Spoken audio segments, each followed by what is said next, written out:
Hello friends, સ્વાગત છે તમારું મારા કિચનમાં। આજે હું તમારી સાથે શેર કરીશ શાકની ગરજ સારે એવી ચટણીની રેસીપી। અને આ ચટણી રોટલા, રોટલી કે પૂરી સાથે ખૂબ જ ટેસ્ટી લાગે છે। અને જો તમે કોઈ શાકની સાથે આ ચટણીને સર્વ કરશો ને તો શાક છોડીને બધા આ ચટણી જ ખાશે, એટલી બધી આ ટેસ્ટી ચટણી બને છે। અને આ ચટણી લાંબા સમય સુધી સારી રહે છે અને બનાવવામાં પણ એટલી સહેલી છે।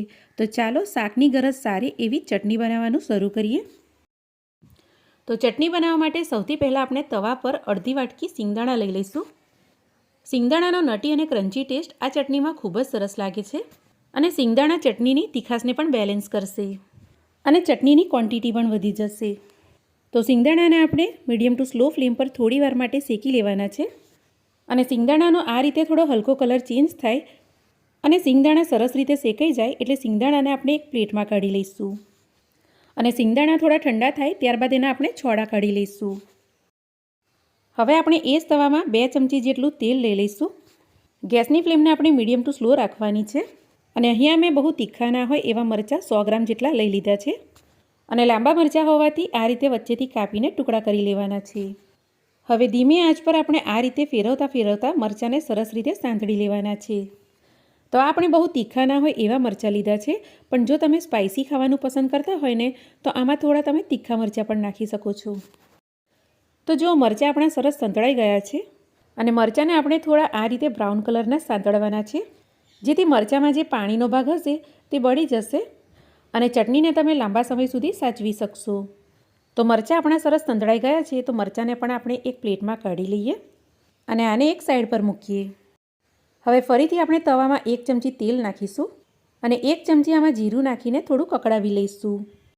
જીરું થોડું ફૂટી જાય એટલે આમાં આપણે લસણ નાખીશું। તો અહીંયા મેં અડધી વાટકી જેટલું લસણ લીધું છે અને લસણ આપણે આ રીતે વધારે જ લેવાનું છે, કારણ કે લસણનો ટેસ્ટ આ ચટણીમાં બહુ જ સરસ લાગે છે। અને રેસીપીને તમે જોતા રહેજો, કારણ કે આગળ આપણે એક એવી સામગ્રી નાખીશું જેનાથી આ ચટણી શાકની ગરજ સારે એવી જ બનશે। તો લસણને આપણે મીડિયમ ટુ સ્લો ફ્લેમ પર અડધીથી 1 મિનિટ માટે સારી રીતે સાંતળી લઈએ। તો જો હલકો લસણની ઉપર બ્રાઉન કલર આવી ગયો છે, એટલે આ રીતે લસણ આપણું થાય એટલે આમાં આપણે નાખીશું કાંદા। તો એક મીડિયમ સાઇઝના કાંદાને મેં આ રીતે રફલી જ કાપી લીધો છે। તો કાંદાને પણ આપણે લસણની સાથે સારી રીતે સાંતળી લઈશું। તો જો નોર્મલી આપણે ચટણી બનાવીએ ને તો ખાલી લસણ જ નાખીએ છીએ, ચટણીમાં આપણે કાંદા નથી નાખતા હોતા, પણ જો આ રીતે ચટણીમાં તમે કાંદા નાખશો ને તો કાંદાની એક સરસ મીઠાશ ચટણીમાં આવશે અને રોટલા રોટલી સાથે તમને કોઈ શાકની નહીં જરૂર પડે એટલી સરસ આ ચટણી બનશે। તો જો કાંદા અને લસણને આપણે સરસ રીતે સાંતળી લીધા છે અને લસણ અને કાંદાની ઉપર હલકો બ્રાઉન કલર આવી ગયો છે અને કાંદાનું પાણી પણ શોષવાઈ ગયું છે। તો આ રીતે કાંદા અને લસણ સરસ રીતે સંતળાઈ જાય ત્યારબાદ આ તવામાં આપણે સાંતળેલા મરચાં નાખી દઈશું અને આની સાથે જ આપણે શેકેલા સિંગદાણા પણ નાખી દઈશું। અને સિંગદાણા શેકાયા બાદ ઠંડા પડ્યા બાદ એના મેં છોડા કાઢી લીધા હતા। હવે સાથે જ આપણે આમાં મુઠ્ઠીભર જેટલા લીલા દાણા ડાળીની સાથે જ લેવાના છે અને સાથે જ આમાં આપણે નાખી દઈશું સ્વાદ મુજબ મીઠું। હવે આ બધી વસ્તુને આપણે એક સાથે જ તવા પર મીડિયમ ટુ સ્લો ફ્લેમ પર સારી રીતે સાંતળી લેવાની છે। અને આમાં લીલા દાણા તમે ડાળીની સાથે આ રીતે વધારે નાખશો ને તો ચટણી આપણી ખૂબ જ ટેસ્ટી બનશે। તો 3 થી 4 મિનિટ માટે બધી સામગ્રીને આપણે એક સાથે સરસ રીતે સાંતળી લઈએ। તો જો કલર આનો થોડો ચેન્જ થઈ ગયો છે અને આ રીતે થોડો બ્રાઉન કલર આવશે ને તો આપણી ચટણીમાં સરસ સ્મોકી ફ્લેવર લાગશે। તો સારી રીતે બધું સંતળાઈ જાય ત્યારબાદ આને આપણે એક પ્લેટમાં કાઢી લઈશું અને આને સારી રીતે આપણે ઠંડુ થવા દઈશું। સરસ બધું આ ઠંડુ થઈ જાય ત્યારબાદ આને આપણે ખાયણીમાં લઈ લઈશું। તો આ ચટણીને આપણે મિક્સરમાં ક્રશ નથી કરવાની, આ ચટણીને આપણે ખાયણીમાં જ અધકચરી વાટવાની છે। તો અત્યારે આપણે અડધા ભાગનું આની અંદર નાખીશું અને અડધું જે આ વધેલું છે એને આપણે પાછળથી નાખીશું।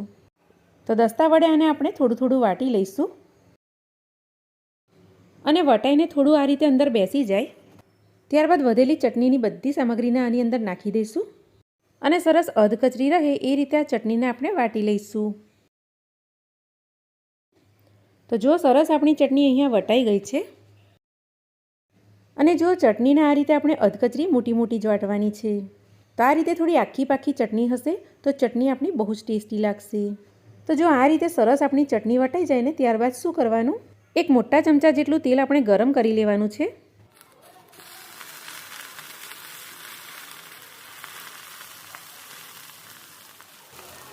અને આ ગરમા ગરમ તેલ ચટણી પર આ રીતે નાખી દેવાનું છે. તો આ રીતે કરવાથી ચટણીનો ટેસ્ટ 2 ગણો વધી જશે અને આપણી ચટણી લાંબા સમય સુધી સારી રહેશે. તો ગરમ ગરમ તેલને આપણે ચટણીમાં સારી રીતે મિક્સ કરી લઈએ. અને ગરમ ગરમ તેલ નાખવાથી ચટણીમાંથી બહુ સરસ સુગંધ આવી રહી છે. તો સરસ રીતે ચટણીમાં તેલ મિક્સ કરી લીધું છે અને આપણી આ ચટણી તૈયાર થઈ ગઈ છે. તો જુવાર બાજરી કે મકાઈના રોટલા સાથે, રોટલી સાથે કે પૂરી સાથે ખૂબ જ ટેસ્ટી લાગતી આ ચટણી તમે એક વખત આ રીતે જરૂરથી બનાવજો. કારણ કે એટલી ગેરંટી છે કે આની સાથે તમે કોઈ શાક મૂકશો ને તો શાક છોડીને બધા આ ચટણી જ ખાશે. અને એક વખત આ ચટણી બનાવીને ફ્રીજમાં તમે લાંબા સમય સુધી સ્ટોર પણ કરી શકો છો. તો એકદમ દેશી સ્ટાઇલથી મકાઈના રોટલાની સાથે આ ચટણીને આપણે સર્વ કરીશું. અને મકાઈના રોટલા અને કાંદાની સાથે આ ચટણી ખાવાની તો મજા જ પડી જાય છે. તો તમે પણ એક વખત આ રીતે જરૂરથી ચટણી બનાવજો. અને જો આજની મારી રેસીપી તમને સારી લાગી હોય, પસંદ આવી હોય અને જો તમે મારી ચેનલ પર નવા હોય અને હજુ સુધી તમે મારી ચેનલને સબસ્ક્રાઈબ નથી કરી તો જરૂરથી સબસ્ક્રાઈબ કરી લેજો. કારણ કે આવી જ અવનવી રેસીપી તમને મારી ચેનલ પર મળતી રહેશે. તો ચાલો મળીશું એક નવી રેસીપીની સાથે. ત્યાં સુધી આવજો.